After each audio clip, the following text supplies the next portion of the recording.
Jealous. All right, it's about five after. We'll go ahead and get started, and people will catch up. And I hope you all find this useful. Uh, Tonight we're going to talk about VA benefits. Generality, in general, and the brief will be focused on veterans and service members that are still in. So they'll go back and forth a little bit on that, and just remember, what status you're in. VA benefits. I never thought about it until I got out, and then I never thought about it after I got out and got out and got out and got out until someone twisted my arm and made me go do it. But it's something that we're with the Ranger for Life program. We're trying to get it started earlier because obviously you should start thinking about VA benefits the day you walk into MEP station. So making a concerted effort to do that. Tonight, our briefers come from the Wounded Warrior Project. The Ranger for Life program has been partnering with the Wounded Warrior Project for probably about 3 years now, maybe a little bit more officially, but and we point. I mean, we don't like everything else. We don't specifically recommend this person or that person or this organization. We only recommend organizations that are vetted, and then it's up to the individual to do it. But we do point people specifically to Wounded Warrior Project for a couple reasons. One, I mean it's a very, very high satisfaction rate. We have had literally zero complaints from Rangers that didn't think that they got what they should have got or weren't treated properly. So I mean you can't beat that. And when we have had some complaints, they've been tracked down, and it's usually a little bit of the Ranger, most of the case, because at the end of the day you got to do it yourself. So it's been a great organization that's done really well on taking care of our Rangers. The other reason we like WWP is, when people think VA, most people think just about disability, but Wounded Warrior Project is the largest veterans service organization out there, and they have experts in everything from not only disability, but healthcare and the caregiver program and home loans, mental health, financial assistance, legal service dogs, crisis, financial education, warriors to work. I mean, just about everything. VA is, it's a great organization, and I say that because they got a lot of money, but VA is a program-based organization, and they got a lot of great programs. The problem is getting to the right program and getting to the right person sometimes. And what WWP is, they're individual based. So they're going to take the individual and say, okay, you know, let me explain to you how VA works. Let me show you the shortcut to this. Let me show you the right link. Let me show you the easy way to do this, and instead of getting online and trying to figure it all out by yourself. So they have experts in all those areas. Uh, you know, More than any other organization. I mean, I'm a fan of VFW, always have been. The Legion, Purple Heart, a lot of great organizations do that, but nobody has the depth and width that Wounded Warrior Project has to get at just about anything. And you know, we for the most part we try to push away from the service officers that are on post, not because they're not good. As a matter of fact, they're all very good. But the problem is it's a capacity problem. And when you see those guys, I mean, they're running a lot of guys through there, and a good good national service officer is going to talk to you. It's not just give me your records. They're going to talk to you. They're going to say, have you thought about this? Have you thought about this? I understand a little bit about your career, and help you through the process. Not so much the paperwork process, which you can, if your medical records are squared away. I mean, you literally can do it yourself. But a veteran service officer, a national service officer, is going to bring up some things that you just never thought of because you just don't know. And they'll also tell you, don't go down that road because you ain't going to get it. I mean, VA is very simple. It's black and white. It's a very bureaucratic organization. So that's why we've linked up with Wounded Warrior Project, is because they've done a great job of taking care of our Rangers and our Ranger families. Uh, Tonight, who will be talking to you is John Bartow, a National Service Officer in Wounded Warrior Project. Previous to that, he's with the VFW, retired technically from the Air Force, Some of you may have seen him on one of his C-130s as you were jumping out of them at one time. And before he switched over to the Air Force, he was in B Company 175 uh, back in the late 80s and early 90s. And John has been our go-to person. And also we have Jessica Root, who's been with Wounded Warrior Project as a National Service Officer for about 5 years. Before that, she was with Elizabeth Dole and was a paramedic for a while, and then spent about 6 years in the Air Force, I believe, and married to a military member. If I got that right? Yes, no, no. All right. I got you confused. But anyways, but now John and Jessica may not specifically do your claims, but what they do for us is, they'll monitor every Ranger's claim that goes in there and make sure that it's, that you're taken care of properly. And if there is some kind of issue, they'll jump in there, but they won't necessarily do every claim. They just can't because they already have a caseload. But it's nice to have someone that we can reach out to and say, hey, we got this real hard problem. Can you help us do this or that or point us in the right direction? And that's what John and Jessica do. For you transitioning Rangers, most when you get your initial transition brief from Will or Ned or from Tony, you'll see them CC'd on there. Again, that doesn't mean they're going to do your claim. That's to make sure that you're on their roster and you're on their screen. So this Zoom is being recorded, as you all know, when you signed in. The slides are already on the Three Rangers Foundation website, and a copy of this Zoom will be Caroline will get it posted within a week, probably by the end of this week. So if you want to share it with anybody else, certainly feel free to do that. So other than that, I'll turn it over to, I'm not sure who's going to start first, John or Jessica, and anything I said wrong about you, please, you're not going to hurt my feelings by correcting me. So it's on y'all. Thanks. Appreciate it, Sergeant Major. No, you got everything right. So first of all, hello, welcome. I'll give you a little bit of background on why I like doing this. So I had no idea when I got hired, when I switched from VFW to Wounded Warrior Project, I found out we were working with Three Rangers like over the cue ball. I heard a lady who used to formerly do the briefings, Julie Gullick, she's one of our training specialists, and I heard Ranger this and Ranger that, and I was like, "Are you talking to Rangers?" And she said, "Yeah." I said, "I'd like to get in on that." She goes, "It's all yours." So it was super cool to just accidentally bump into people that I used to serve with. It's really awesome. I'm super passionate about transition because I went through it without any help, similar to what Sergeant Major Hall said, similar to what Will Walker went through, probably what Ray went through. Very little help. I went through blind, and what did that do? It added a lot more stress onto an already organic, stressful situation. Getting out of the military is hard, and there's a lot of unknowns. So now I get the chance, and Jess and I both, we strive to make that the VA part, which is oftentimes one of the bigger stressors, we try to make that a little less stressful for you getting out of the military. So it's really, really, I don't know, it's just an honor and a privilege, especially to be able to serve the regiment and people associated with the regiment. It's super humbling and just awesome. You want to say anything to that, Jess? Like, you got anything to add to that? Yeah, absolutely. I just wanted to say hi, welcome. And just to mimic what John said, it's very important for us to make sure that we set you guys up for success as you transition to this next chapter. So it's what we do, it's what we love, and we're happy to help any way we can. Absolutely. I want to address first. So we're going to have we potentially have three types of Rangers on this call. We have people that are getting ready to transition out, still on active duty.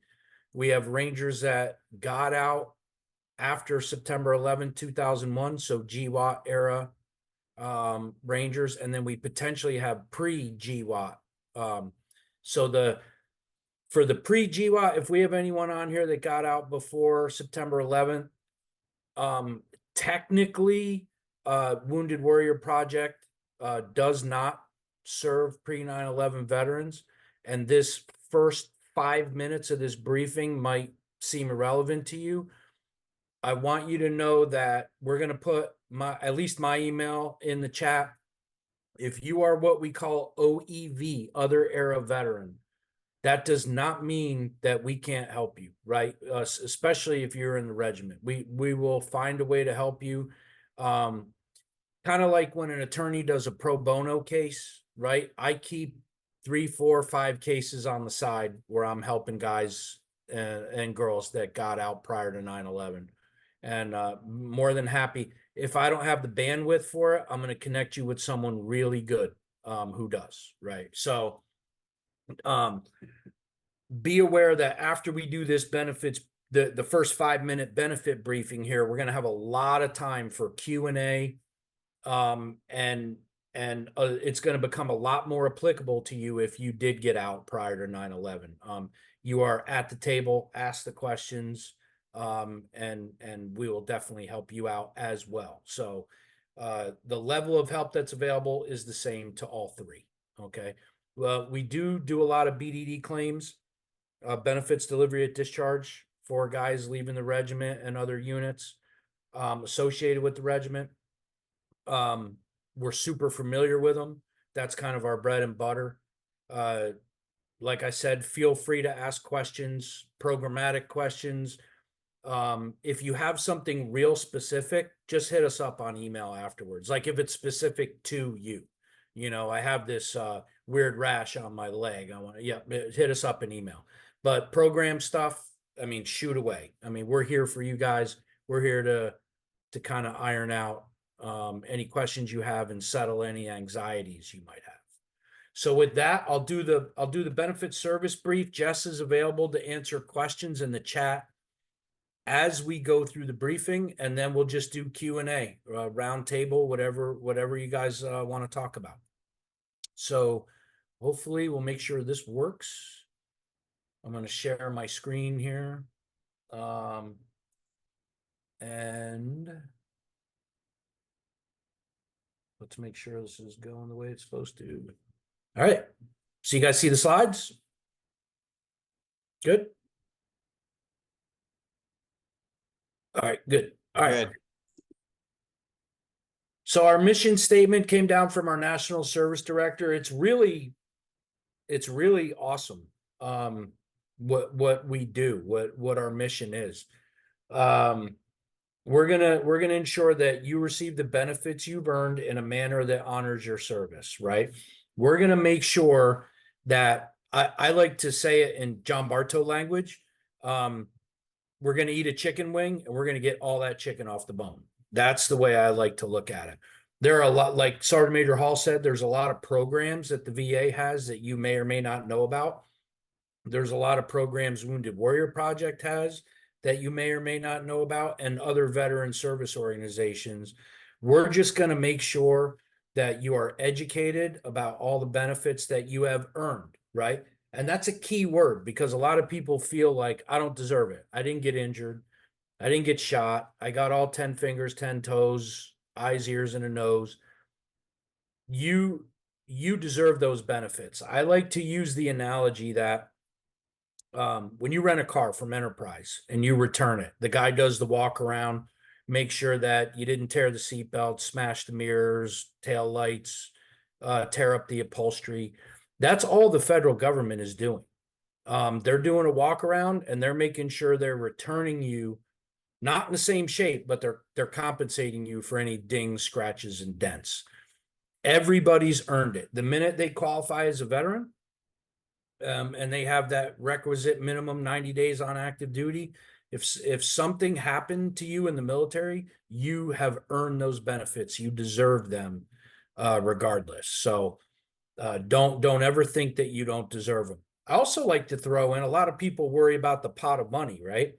They say, I don't want to take away from that guy who lost his limbs that's in a wheelchair, I want him to have everything he could possibly have. And that's noble.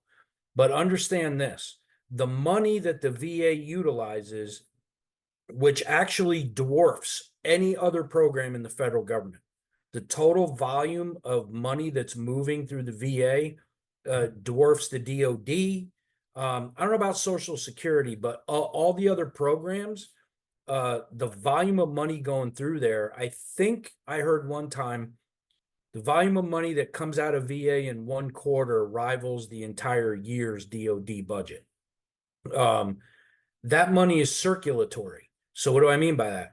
If I open a letter today that says, congratulations, John, you're 70% rated by the VA, as I'm reading that letter, some poor Joe is dying that's 70% rated by the VA. So I'm just getting his money. You know, so that it's not like the Fed is printing new money for each one of us. So understand that as well.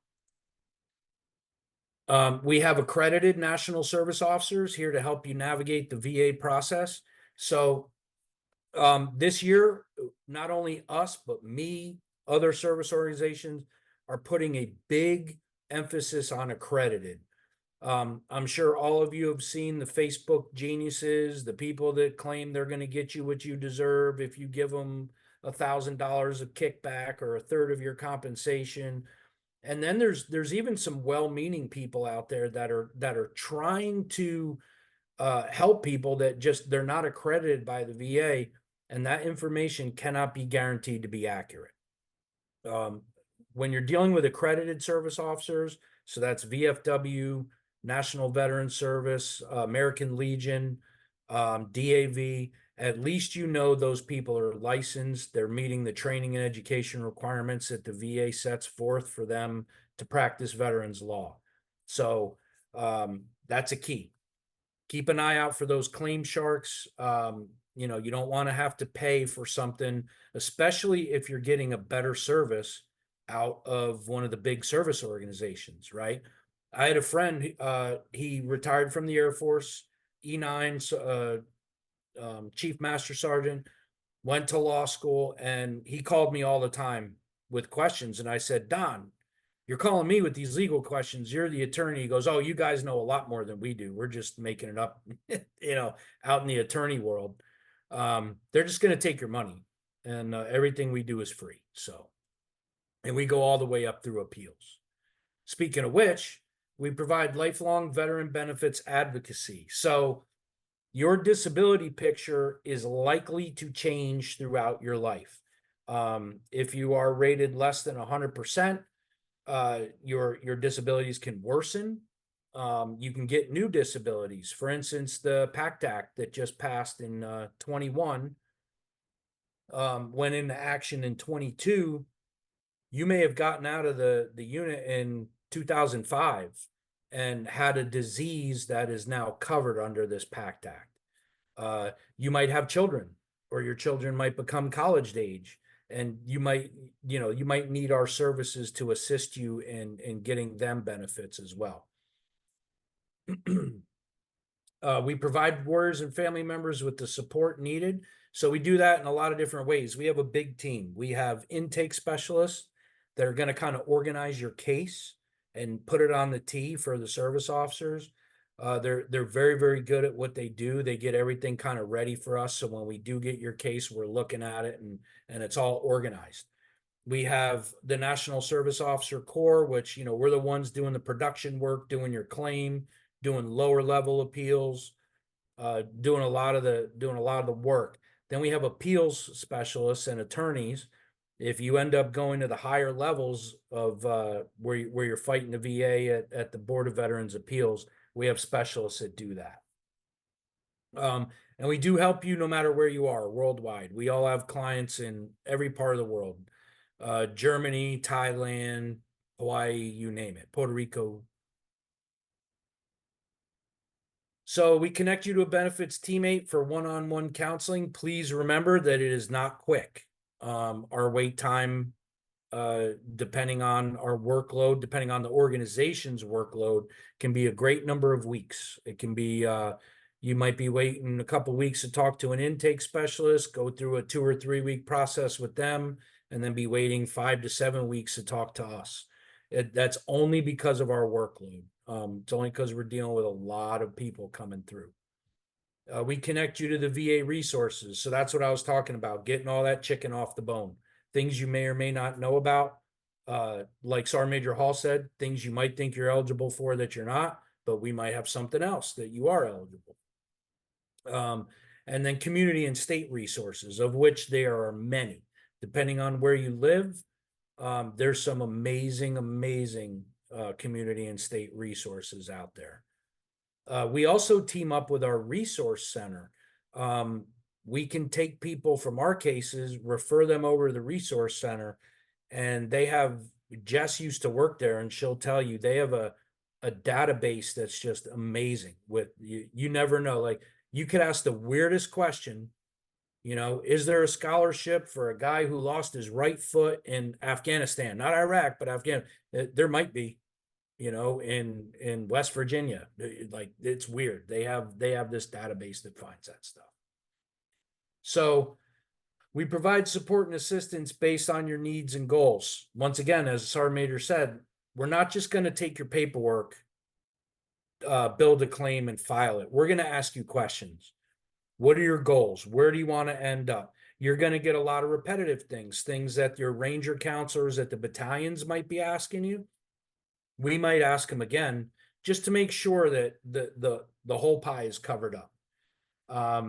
We're gonna try and tailor things based to your specific needs and goals. And when we hear things and when we see things, because we're gonna know you more intimately than anybody, because we're gonna see your medical records, we might see something in there that says, hey, would you like a referral to maybe a mental health program or an independence program, or one of our Project Odyssey programs, something, or Soldier Ride, right? Something that you might enjoy. I've had, so to give you an example, I had a ranger who was injured on a road bike. I said, oh, you like riding road bikes? Yeah, you should check out our Soldier Ride program. It's pretty cool. You know, you could go on a road bike race. Bottom line is, we're going to ensure you get the benefits that you're entitled to. We're going to function as your liaison between the VA, the DOD, and you. You know, like it's been said before, you could do your claim on your own. If you have any shred of intelligence, you might have a successful claim on your own. Where we come in is if something goes wrong. We come in, we get in the way of administrative hiccups. We see things coming. For instance, you could put a claim in, make one tiny administrative mistake. That's going to add 60 days to your claim, because the VA is going to send you a letter. It's called a development letter. They're going to tell you you have 30 days to respond to that letter. And they're going to put their suspense date 60 days out, 30 or 60 days out. If we see that ahead of time, we can answer it in the background. And to you, it's going to be a seamless experience. You won't even know what happened. The empowerment part is important. Embracing and understanding your benefits. This is probably the most important, in my opinion. We're going to take your goals, your wants, your needs, and we're going to kind of show you how to use your benefits to achieve those goals. Examples are veterans retraining and education. Folks that are getting out that want to move into a different career. The 3 Ranger Network is helping you network with people in that career field, network with people at these schools. We're going to provide a third arm there helping out. And then we're going to, you, the Ranger, are going to work with us to obtain the evidence needed to have a successful claim. This is a tension point, right? I should see Jess nodding. Yes, I do. This is a tension point, right? The evidence needed to be successful with your claim. I'm going to show you something at the end of this presentation that's going to apply to all Rangers, whether OEV, you already got out, or you're still in, something that you need to know, kind of a secret, not really a secret. the most important thing you need to know about being service connected for something. So, of course, everybody knows we cover VA disability claims, VA healthcare services. We connect you to them. We can show you how to connect yourself, empower you to connect to them. The VA caregiver program, the home loan program, education benefits, life insurance, and survivor benefits. Now, I'm going to go through each of these real quick. The VA disability claims you're familiar with. The VA pays you sometimes on a scale of anywhere from 0%, no pay, to 100%, a whole lot of pay. This is based on injuries, illnesses that you incurred while on active duty, and that you still have today. That's a key that some people forget about. You have to have current treatment for that condition. Does it mean you have to be going to the doctor every week? No. But if you've been out for 5 years and you say my knee hurts, it's going to be a lot harder to prove that that's related to your service versus if you were on active duty. It's a piece of cake, as long as you're being seen and treated for the condition. VA healthcare services. This is the part where I give you the bad news that the way the VA is structured is just like the DoD. So the DoD has multiple commands. They have multiple services, right? Army, Navy, Air Force, Marines. The VA has the Veterans Benefits Administration, the Veterans Healthcare Administration, and then the administration we never know we're going to use, and that's the National Cemetery. That's for our wives or husbands or whatever to take care of. They do not talk to each other. So we get a lot of veterans, especially veterans that have been out a while, that say, I thought my doctor put in a claim for me, or my doctor at the Okefenokee VA told me that my knee should be service connected. Well, these two organizations aren't talking. They do talk to each other when we connect them. So when we put in a claim and we say, Ray Reed goes to the Columbus VA, we just made that connection. Now they're going to talk. So be aware of that. We connect you with where to find your medical treatment, what you're eligible for, what you can expect from the VA as far as your priority group, which kind of that goes along with, are you going to be liable for a copay or not? Very, very few of you are not eligible for full comprehensive health care by the VA, which is essentially a 30% rating, disability rating. You're pretty much covered for everything that life could throw at you. Once you hit 70%, you're eligible for anything life can throw at you and long-term health care if you need a nursing home, if you're brave enough to go into a VA nursing home, or if your family hates you that bad. And then if you're 100% permanent total, now you're eligible for all that plus dental. Okay. VA home loan is a misnomer. So the VA doesn't give home loans, they guarantee home loans. It's still an awesome benefit. So if you're able to secure conventional financing, whether it's through Wells Fargo, Chase Bank, wherever you want to get your mortgage from, the VA guarantees that loan. That does two really cool things. It gets rid of the need for primary mortgage insurance. So now you're not paying that into escrow, right? You're not making that monthly payment every month, which can be significant. And in most cases, you can close with no closing costs. It works out really, really nice when you're going to get a home. Education benefits, there are way too many to list. I don't even know them all because the VA is awesome about this, but the popular ones are post 9/11 GI Bill, and VR&E, Veterans Retraining and Education. Now, that one is very, very much misunderstood, and it is not utilized uniformly throughout the United States. So what do I mean by that? If you're an airborne ranger and you want to go to the Wharton School of Business to get your MBA, there's a guy in Philly that works the VR&E program that's probably going to approve that. Okay. If you try and do that in Miami, they're going to go, no way. you have a bachelor's degree, you're an officer in the Ranger Regiment, you're employable, you know, so it's not uniformly applied, and it is misunderstood to be an education program. VRNE, although it will provide you with a certain level of education, whether it's truck driver school or all the way up to commercial pilot license or becoming a doctor, its goal is not to educate you. Its goal is to get you employed. VRNE requires that what you were previously trained in would aggravate your service-connected disabilities.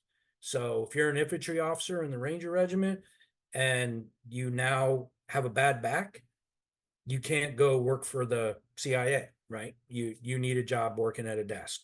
That's your argument. That's why a lot of these programs get approved. VA life insurance. Oh, circle back to VA education benefits. My favorite thing. They connect Rangers that are interested in small business to empowerment programs. This is my favorite thing. I love entrepreneurial spirit. If you have the entrepreneurial spirit, the VA has some really cool stuff. They have a thing called the Accelerator Program. You're going to get networked. You're going to get assistance with small business plans, networked into loan programs, other small business owners. I mean, just super empowering. So I love that. That's an example of one of VA's education benefits. For your dependents, if you are rated 100% permanent total, the VA has a thing called Chapter 35 benefits. Your spouse and your children are now eligible to receive a stipend when they go to school. Right now, it's $1,400 and change for every month of enrollment. So it's really nice. Basically, your kid doesn't have to deliver pizzas when they go to the University of Georgia. They can kick back and party with the rest of their buddies. Survivor benefits, this goes everything from DIC, death indemnity compensation. If you should die of a service-connected condition, your spouse can get a certain amount of your disability kind of restored. They can get about $1,500 in today's money a month because you died of that service-connected condition. There's the National Cemetery. There are burial benefits and all kinds of other things. So basically, a lot of these funeral homes, most funeral homes are plugged in to the VA survivor benefits as far as the flag, the honor guard, presidential memorial certificates, gravesite markers. So when I hear that somebody has passed, I want to talk to their spouse because widows are my soft spot. I say to them, just make sure the funeral home's not charging you a fee. I think that's the slimiest thing in the world, right? They're already getting $10,000 to open the box for 2 hours. Now they want $600 to deal with the VA. If they're charging a fee, I tell them you don't want any VA services. I'll take care of that stuff because it's very simple. It's just some forms we have to put in. So they have survivor benefits for some spouses, people that die of service-connected conditions. Their survivors, their children. If you become Chapter 35 eligible and you die, that benefit continues for your kids. All right, so those of you that are going to do a claim with us, these are some pointers that we give to you, whether it's BDD or afterwards, okay? All of these can apply. So be engaged with your claim. When we tell you to do something, trust that we know what we're doing, because trust that our intent is a good outcome for you. We get jazzed if we see a good return on a claim. It's, oh my God, we got Ray 100% or we got so-and-so 80%. Like that's our job satisfaction. So we want the best outcome for you. Trust what we're telling you, what we need you to do. This is Jess's favorite. Keep up to date with your medical care issues. And she's right to be that way. The VA can't service connect you if you're not getting treatment for the condition. It's actually one of the keys that need to turn in order for them to turn on the spout. If you're gonna do BDD, request copies of your medical records before you come see us, 8 months out at least. Stay in contact with your advocate.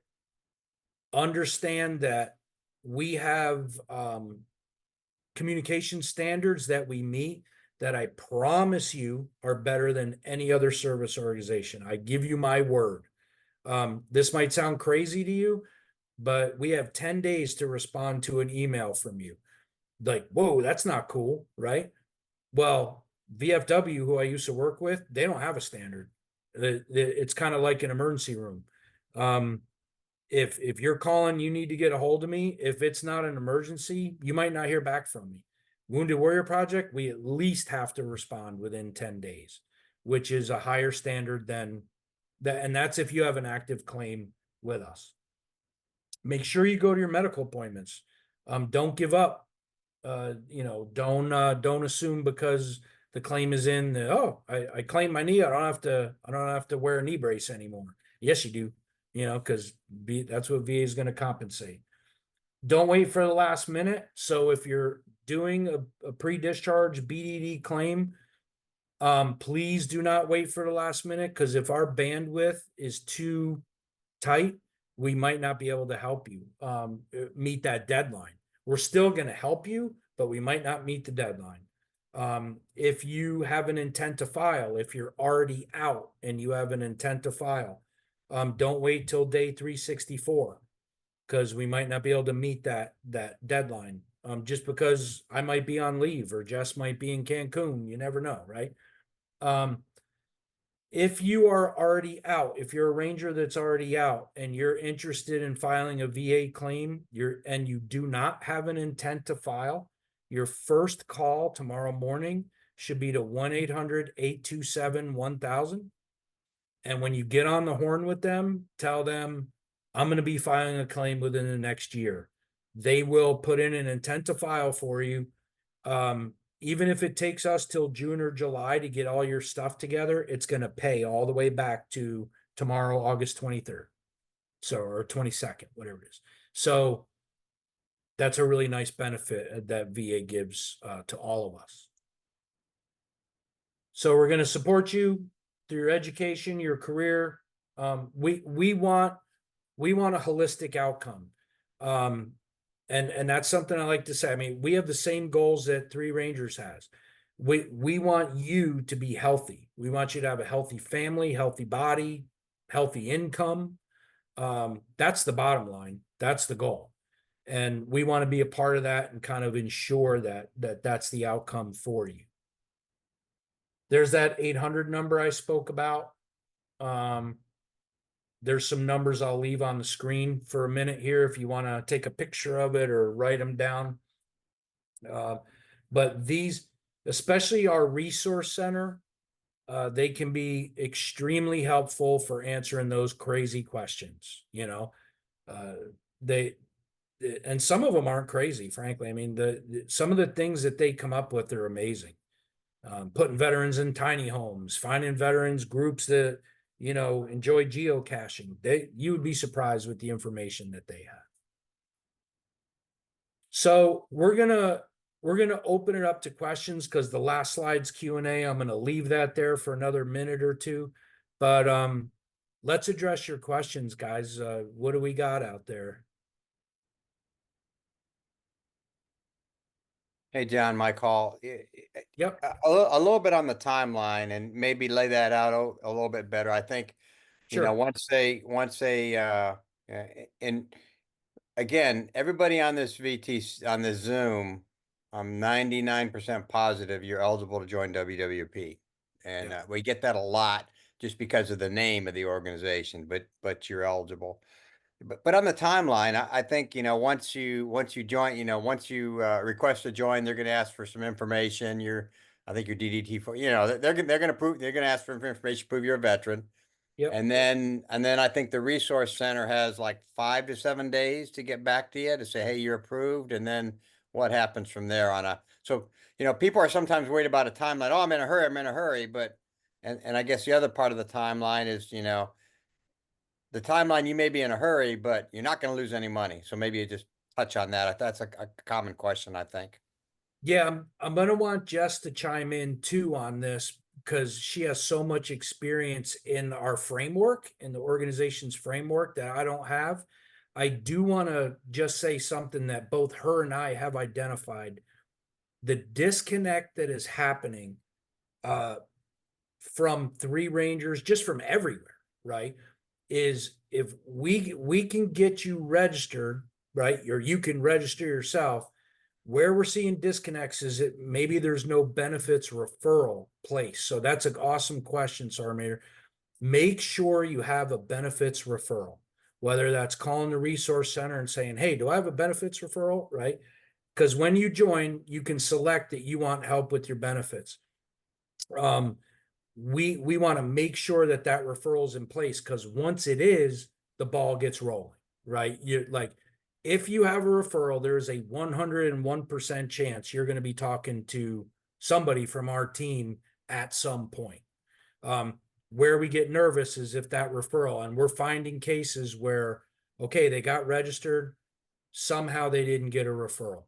Also, too, the organization just launched the app, the MyWWP app. You can make your own referral on that app. Make sure you only do one, right? Because if you do a bunch, then people are going to be screaming at Jess and I, or Jess and me. But you can also ensure that you have a referral by going through that app. But Jess, yeah, do you want to comment on the way the structure works, RC to intake to us? Absolutely. So as John and Mike kind of went over, the best way to get connected to us on the benefits team is to get registered with Wounded Warrior Project or whichever organization you want to work with early. Registering with Wounded Warrior Project is just making sure you're eligible for all of our programs, not specifically benefits.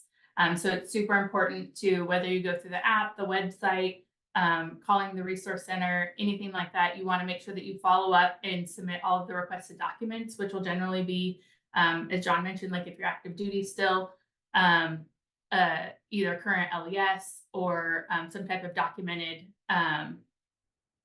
injury, illness, or wound. And they don't need your whole record. They just need basically a diagnosis of something, or they can look at your DD 214 for deployments or certain badges or accommodations that you may have received that establish that eligibility. Until you get that, you've been approved for Wounded Warrior Project, follow up with the resource center, make sure that you've completed all the tasks for registration, and then request a referral to benefits. As John mentioned, if you go onto the website and you do the registration there and you can click the reason why you were interested, that doesn't mean that they're going to send a referral to us. So we won't ever get notified. And how I kind of mentioned that, I think there was a little miscommunication or lack of being clear on our part to make sure that you have that referral established. Once the registration itself is approved, and a lot of that has, our general reach out times or response times will say it takes 3 to 5 business days for the registration. That's also dependent on how fast you get your documents. If you do it all in one day, that's about how long it's going to take. If you do your application and you wait 2 weeks to submit your documents, it's going to take a little bit longer. That being said, once you have the referral, our intake team right now, it's typically we'll say about 2 weeks. It's a little bit shorter right now, but like we mentioned earlier, it does vary with that. I posted some of the phone numbers and things in the in our chat. Good contact information, the registration website, the resource center phone number, things like that. So take those down and let us know if you have any questions. If you have any difficulties, you're welcome to reach out to anyone that you may be working with, Tony, Mike, anyone at Three Rangers, Ranger for Life Foundation, anything, and they can connect you with us if you haven't been connected already. We can help kind of facilitate that on the back end as well. Okay, so Ryan, let's move to Ryan. Yeah, hey, how's it going? I'm currently active duty at 175, and I'm actually working with Wounded Warrior to submit my my BDD claim. My 180-day window is actually next Monday, so we're actually I'm working with my NSO to submit that on the 180-day mark.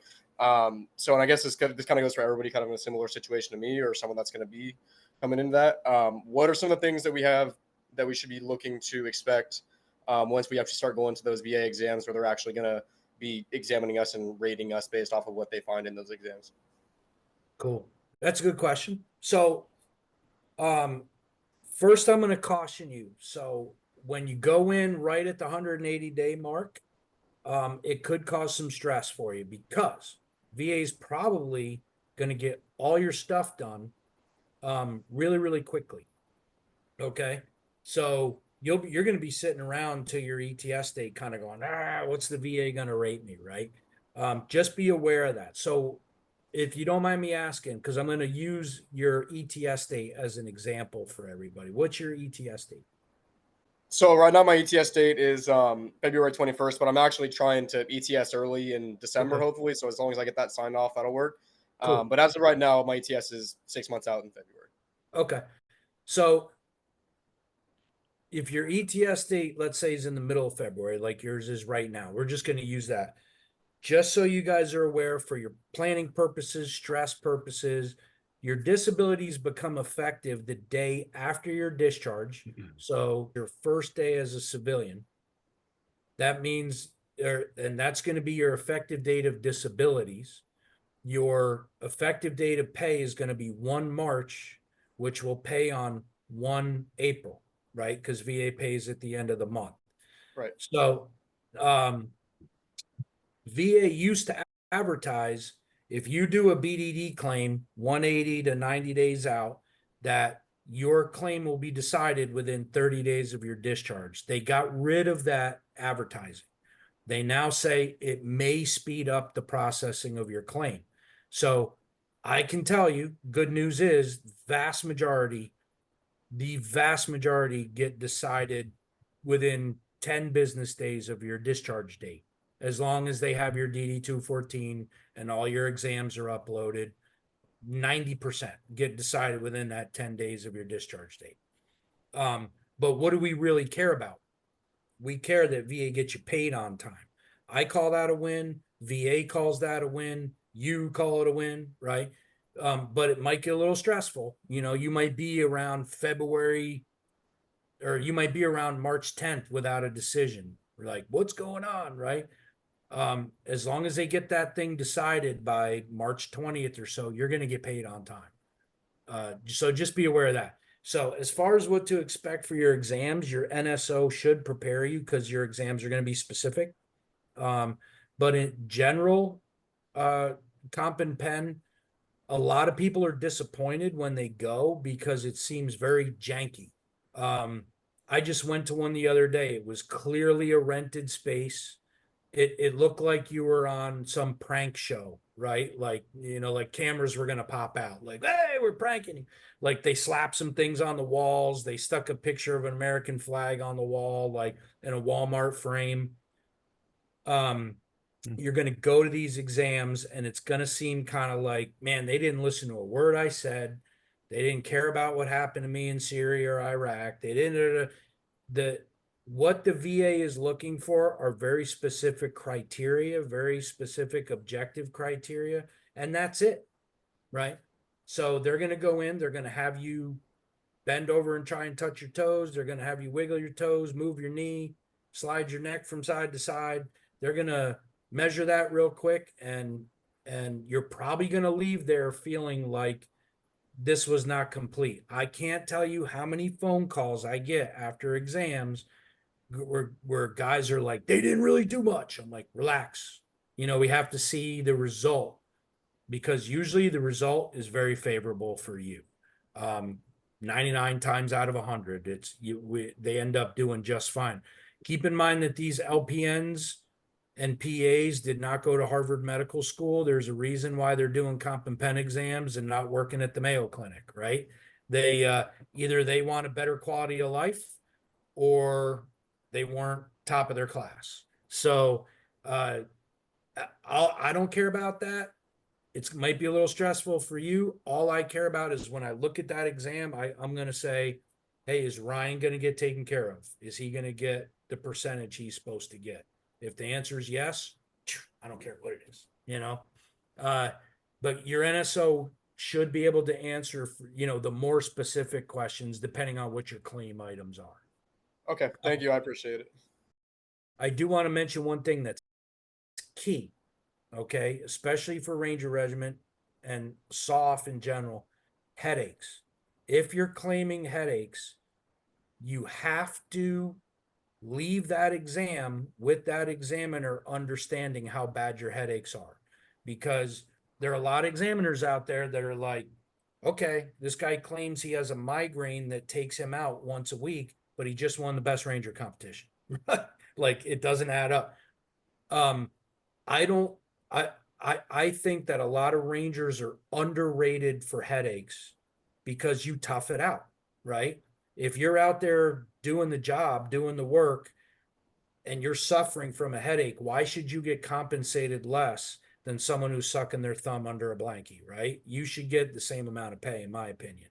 So make sure your service officer shares the criteria for headaches, and make sure you don't leave that examiner's office until they understand, hey man, this is how bad my headaches are. This is what I'm dealing with. That way they don't underrate you. Hope that helped. Gene, you got a question, sir? My VA process was I knew that. rather lengthy one. It was 12 years that I fought the VA on my stuff. NVLSP got involved and finally went through, got my ratings back as 100% total and permanent, which threw me back into the chapter 35 for my two sons and my wife that were going to school. Congrats, that's awesome. Now with that, my middle son is actually still active duty. They paid for his tuition, Okay. but that's it. My youngest son joined the Virginia National Guard to pay for his half of his college, what our agreement was. So they're giving him the runaround saying that he's not entitled to anything because he used his Virginia National Guard benefits. Yep. So I'm looking for, just a place to kind of start tackling and cracking this nut. Yep. So basically, you can only feed out of one trough is what they're telling you, and they are right, right? So the minute your kid, and I actually ran into this, and I do this for a living. The minute that your kid uses another education benefit, then they're not going to be eligible for the Chapter 35. So I ran into it. They pulled my daughter off of my award. And I was like, why are they pulling my daughter off my award? And then it hit me. Oh, because she's using Chapter 35 benefits. Can't get both, right?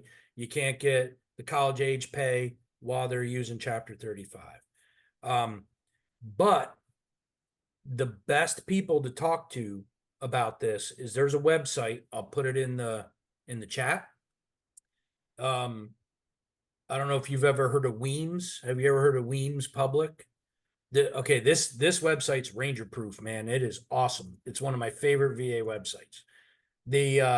If you go, there's an I'll actually show it to you. Let me share my screen because this is how much I love it. I want to chime in real quick. You said you're 100% permanent total, correct? Yes, but that was, like I said, it took them 12 years. So my kids really had no choice. That was the only thing they had because I was in the process. Now they went back and granted their Chapter 35 back to when 2012 when they were in school. So yes, Hunter had to use it because we didn't have anything at the time because I was fighting the VA on this whole process. They also have at 100% permanent total. Every state is different. And I'll give you an example. I live in the state of Alabama. Well, that's where I am now. Okay. So have you heard of the Alabama GI Bill? No. So if you have been a Alabama resident for 5 years or more, and no, we just moved to Alabama. I've been down here about a year and a half. So, and I don't know how old your kids are, but just knowledge base, every state's different. But for the state of Alabama, if you've been a resident for 5 years or more, and you are 100% permanent total, your college age dependents can get and apply for the Alabama GI Bill, which you can get the Alabama GI Bill and Chapter 35. That's They- true. They already graduated. Okay. This all happened years ago. So this is all retroactive stuff that we're trying to, figure out. Yeah, you might have a real that might prove to be pretty difficult. Especially if they were using like guard, like military type benefits. Yeah. Because like Ray is right, a lot of states, Alabama, Georgia, or Alabama, Florida, New York, Texas, believe it or not, there's a Texas. lot of states that have state level education benefits, Yeah. and you don't have to be 100% permanent total to receive them. So like Alabama now, they changed theirs back in 2017. It used to be a 10-year residency and 100% permanent total. 2017, they changed it to where it's a 5-year residency, and 30% or higher gets you certain levels of the Alabama GI Bill for dependents. Yep. I just want to show this to you guys too. If you have education questions and you have a kid in school, or even if you, the veteran, want to go to school, like I said, it's ranger proof. They put pictures, click on Virginia. Let's say you want to go to Virginia Tech. You click V. I think this is it. Wait, on Virginia Tech.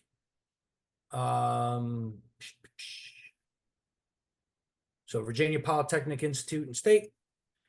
Then you go here. It gives you the address for the veterans office. It even gives you the people's names that you're targeting. So there's your targets. There's their phone number. You can call them up and say, I want to talk to Amber. Amber's not here. Then put Dawn on the phone. Dawn's not here. Let me talk to Jeanette. You can just roll right, know what you're talking about. These folks know. Oh, and it tells you the GI Bill rate as well. And if they're a yellow ribbon school or not. So these folks are the ones that are experts in what's going on at that particular school. And it even gives you their names, gives you everything you need to know. I love it.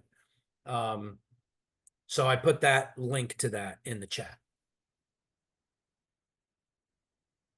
And I'm sorry, I'm sorry, sir, that we didn't have a more complete answer as far as like the retroactive stuff.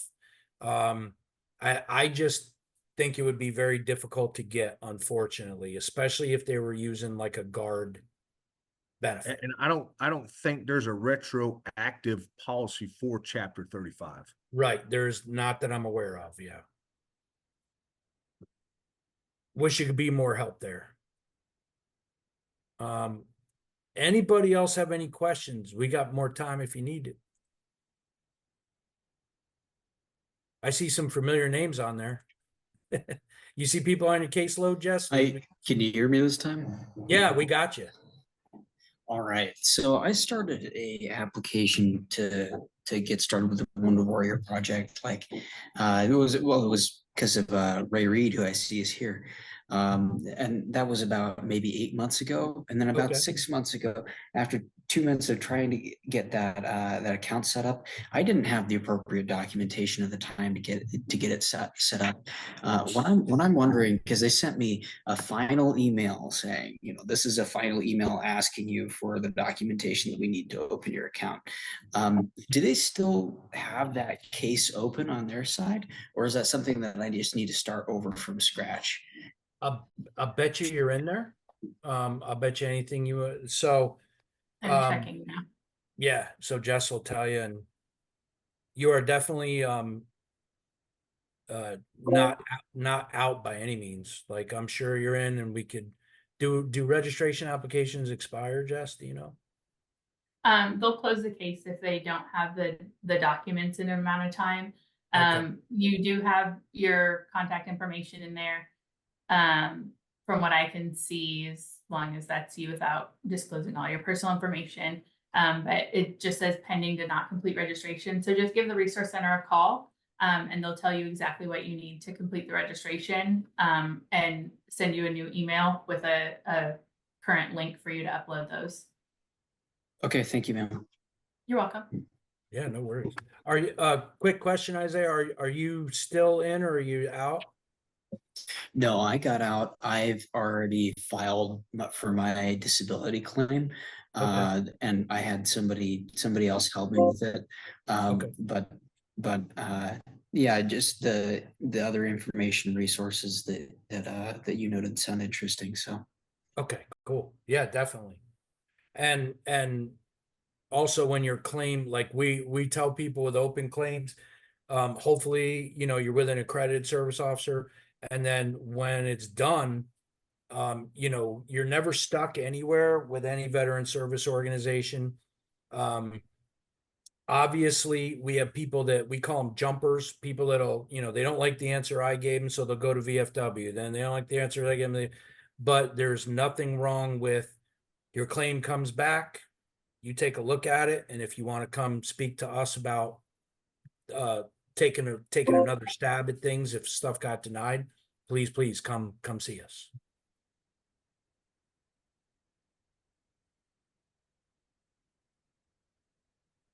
Anybody else have questions?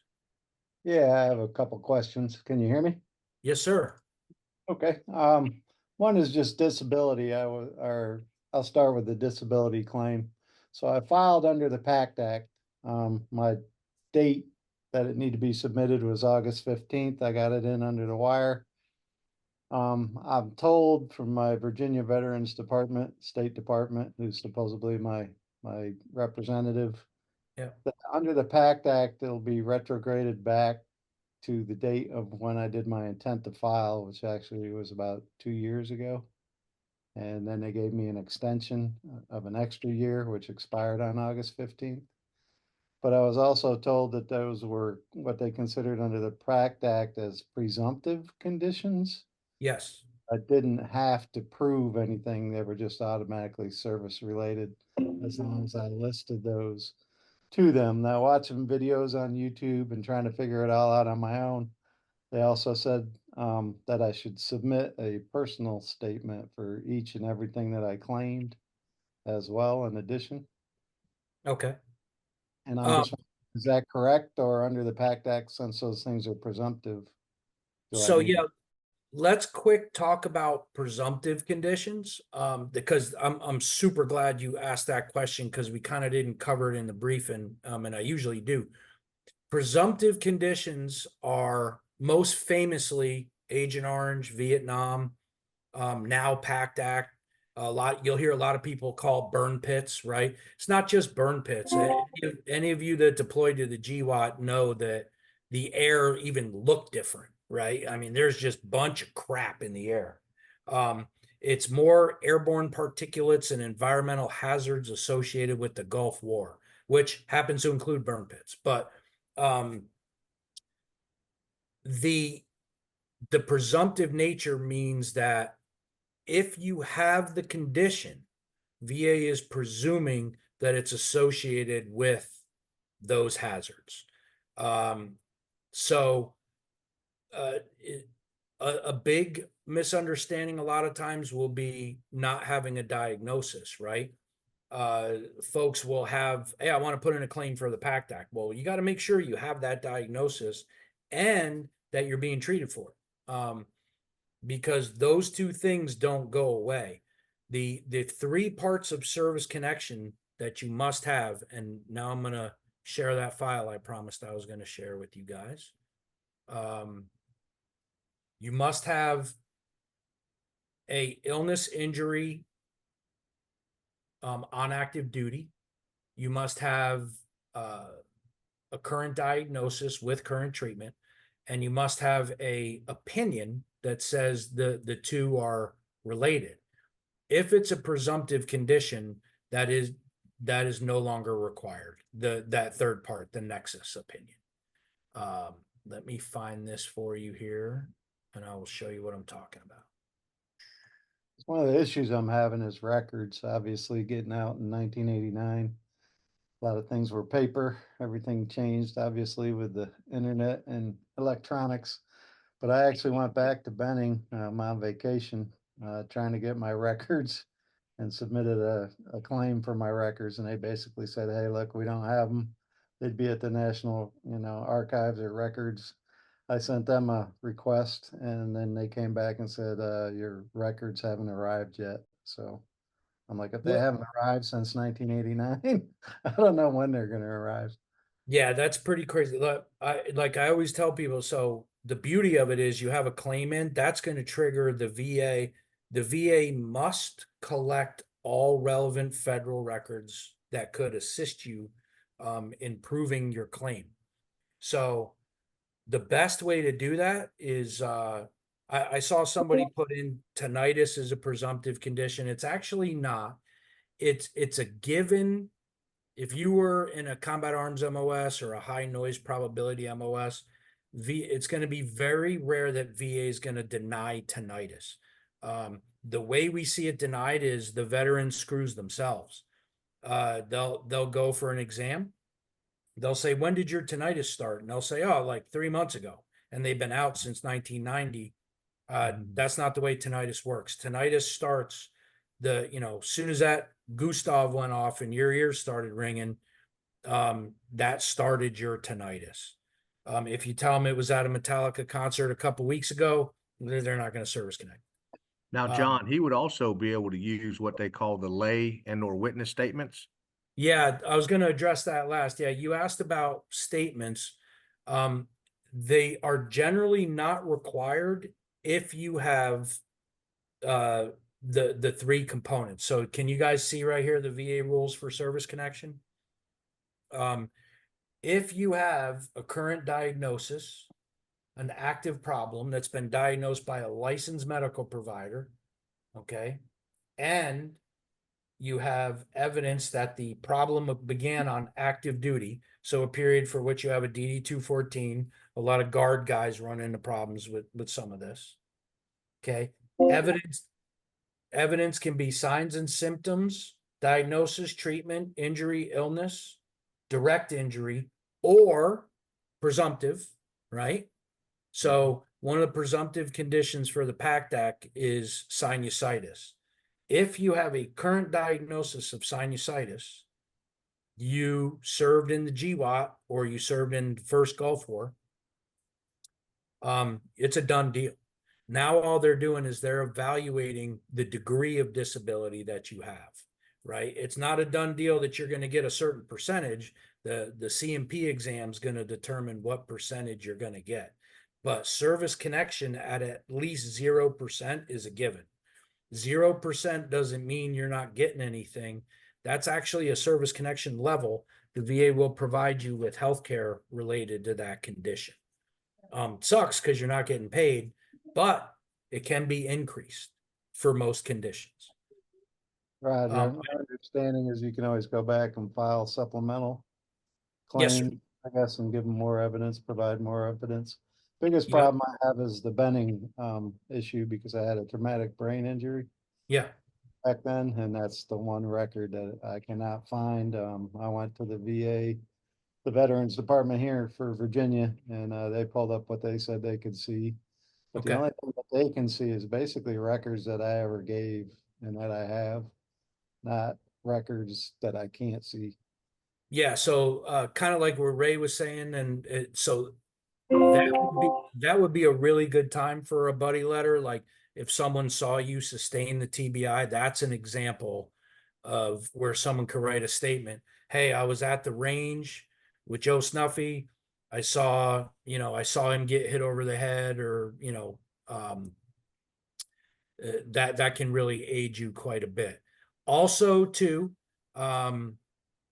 if your injuries were sustained in combat, so you're outside the wire and something happened to you, the VA has to consider there's a specific part of the law where the VA must say that they considered that this happened to you in combat operations.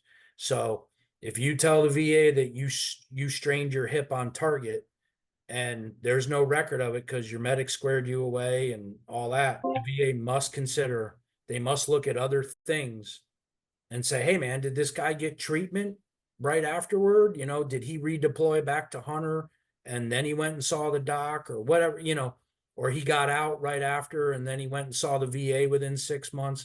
They must consider that combat could have caused that.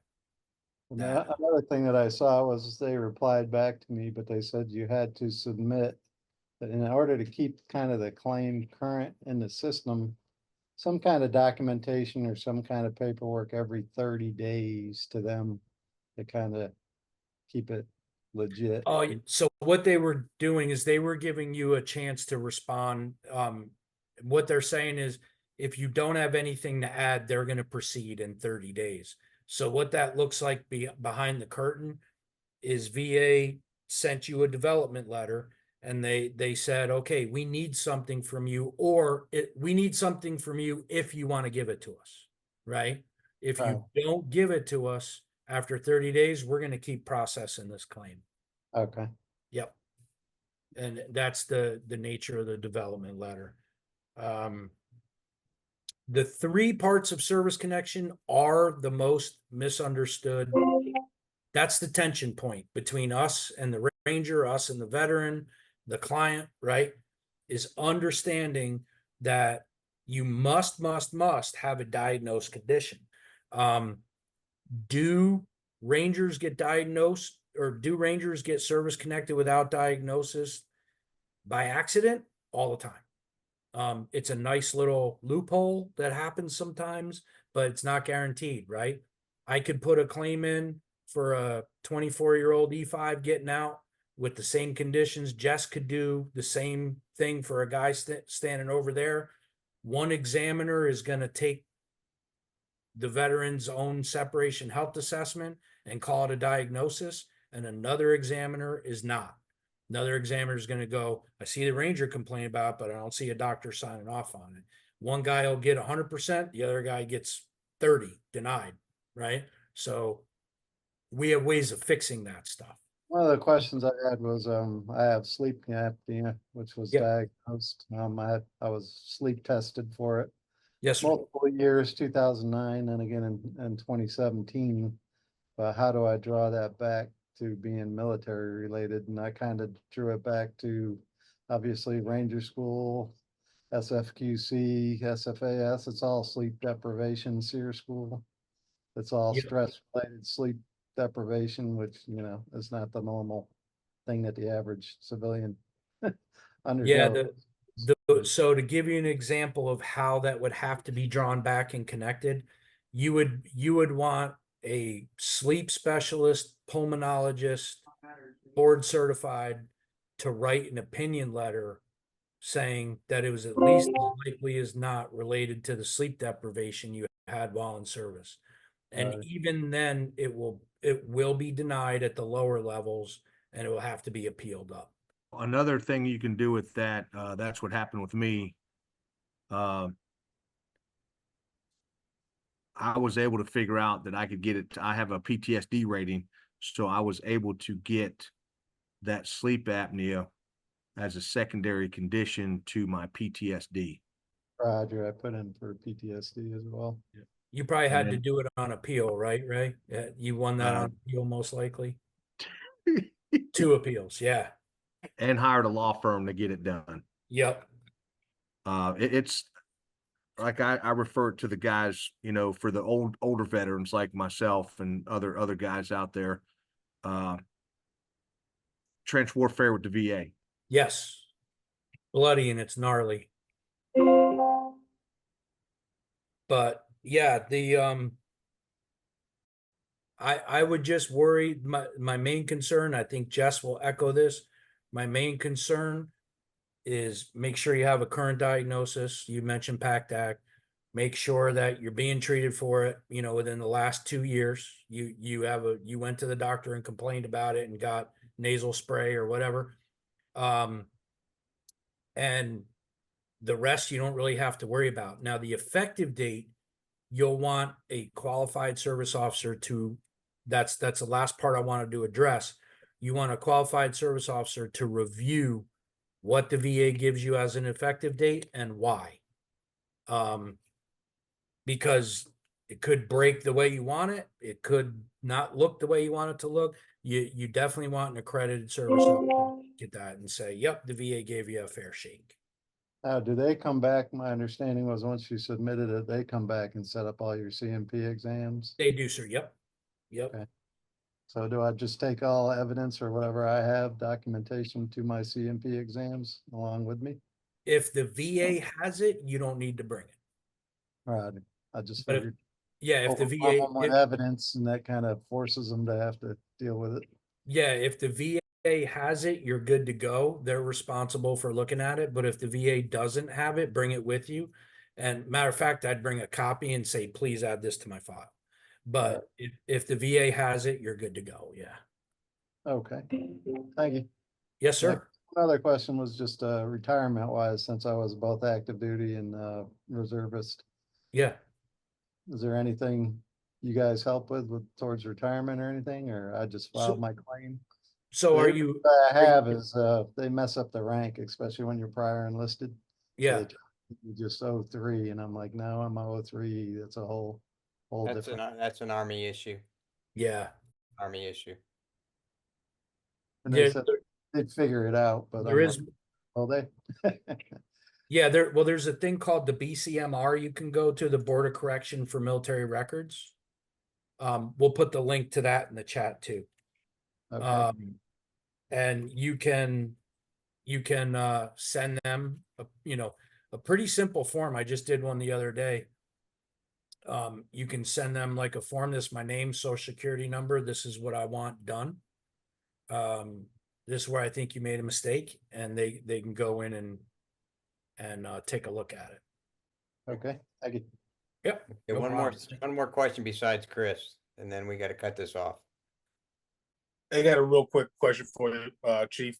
I'm a CSO. I've been writing claims for a while now for a lot of veterans, and I spent most of my time special ops as well, 2nd and 3rd Battalion. And here's what I've found. You mentioned it several times. Make sure you're talking to an accredited organization. There's, if you want to drink beer and tell war stories, you can go hang out at the American Legion and the VFW. But if you want to get a claim filed and you want to get disability, you need to go to an accredited organization. Obviously, I'm partial to mine, but mine's not the only one. I know the DAV is accredited. I know every one of us receives training. A lot of veterans walk through a lot of doors and have no clue what they're walking into or how they're accredited. How do they find an accredited organization? What does that mean? Because qualified and accredited is, any Joe bag of donuts on the street can write a claim. You can write it yourself, but you're going up against the largest insurance company in the world, and the first answer is always going to be no. So how does the individual private citizen that's, that walk the walk, how does he identify and select a qualified accredited organization to help him write his claim? Yeah. There's that's a perfect point. And there's actually a good website. I'll send you guys, I'll put that in the chat too. This is a way for you can search, but it's much easier to check, right? So you're working with Joe Snuffy, and you want to make sure that they're accredited. You can go to that website and type their name in. Just make sure you're clicking. There's 3 bubbles. You're going to see, I'll show you here real fast. So you're going to see. I posted it for you. Yep, cool. You'll see 3 bubbles. So if you're looking for me, don't hit claims agent or attorney. You want to hit VSO, right? And you type in the last name, super simple, and the first name. And then you hit search. And I hope I come up or I'm in trouble. Okay, there you go. So it'll come up. There I am. It gives you my license number. When you click on me, it'll give you my accreditation number, who I work for. It says Houston because that's where whoever accredited me did it out of Houston. And then our code. So if their name is on there, you're working with a licensed person. Oop. That relieves 90% of the stress that veterans go through for denials. It's where most of the stress comes from, is dealing with somebody that doesn't really know what they're doing. Absolutely. And yeah, that's a good point. And to your point too, Lynn, if someone's saying they're charging you money for your initial claim, that's illegal. Walk, Walk. Yep, walk walk. right away. They can charge you for an appeal, and that's on you. If you feel you're treated better, getting charged money for an appeal, then that's your decision. But an initial claim, that's they can go to jail. So, yeah, don't let them charge you. And thank you for what you do, Lynn. You're welcome, brother. And You I too. sent you, Do a great sent you my email. I'd love to link up with you to get you in the network. Oh, absolutely. My pleasure, man. I'd be happy to join. Mike Burke's a good buddy of mine. We serve together. I was just talking to Mike for about an hour and a half last night. Looks like you had your hand up, but you have something? We'll give you one last shot. Yeah, I just wanted to say for everybody in here, I put my email in the chat. You might have to scroll up for it a bit, but I have a whole list of links and contact for all the state VAs across all 50 states. If you guys want that, shoot me an email, or if you have any questions, I'm the 275 education coordinator. So if you have any questions about education specifically or anything like that, feel free to email me. I also drop my LinkedIn, so feel free to connect with me. Thanks, Crystal. That's it. Yeah, thank you so much. And everyone's got our emails too. Please don't hesitate to reach out. I always tell everyone, you're never bugging us, ever. I get it a lot. Hey, I don't want to bother you. You're never, ever a bother. As long as you understand that we're super busy. Example, like next week, they're sending us off for some training. You know, we have families, lives, and big fat caseloads.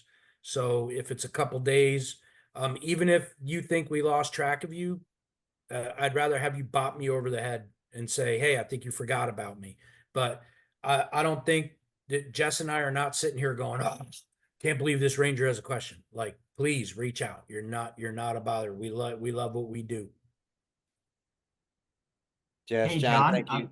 Oh, sorry. Go ahead, bub. Sorry about that, Sergeant. I just had a quick question. I popped in a little late. I wasn't able to get off of the clock. I'm up at 275. I know the BDD claim starts at 6 months out. When does that close? And the only reason I'm asking is because the medical records at JBLM are now saying it's going to take 2 months for me to get them. Yep. And unfortunately, I haven't even submitted that request yet. So it's usually okay. So they usually tell you 2 months. They usually get it to you 4 to 6 weeks later. But I mean, don't count on that, right? The window closes at 90 days. And if we're looking at 100 days, sometimes I make mistakes typing on the claim form. Everybody makes mistakes. Wink, wink. You know what I'm saying? Hey, whoops, I was off by a week. Once you get out of that window, it becomes what's called a pre-discharge claim, meaning, so let's say we're at 60 days out. Now it's a pre-discharge claim. I've seen some of those decided on time.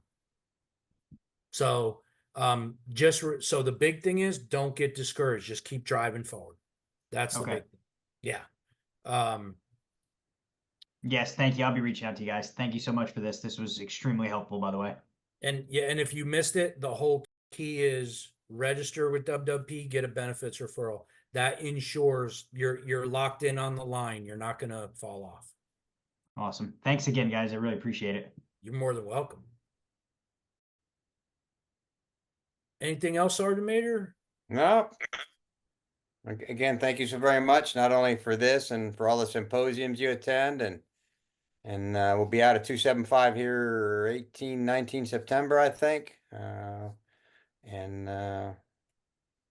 and anybody's got any general, you go to freerangersfoundation.org and we'll direct you in the right direction if nothing else about anything. So, but again, really great brief, I thought, and really great participation. A lot of good information in the chat. So worked out very, very well. So thank you very much.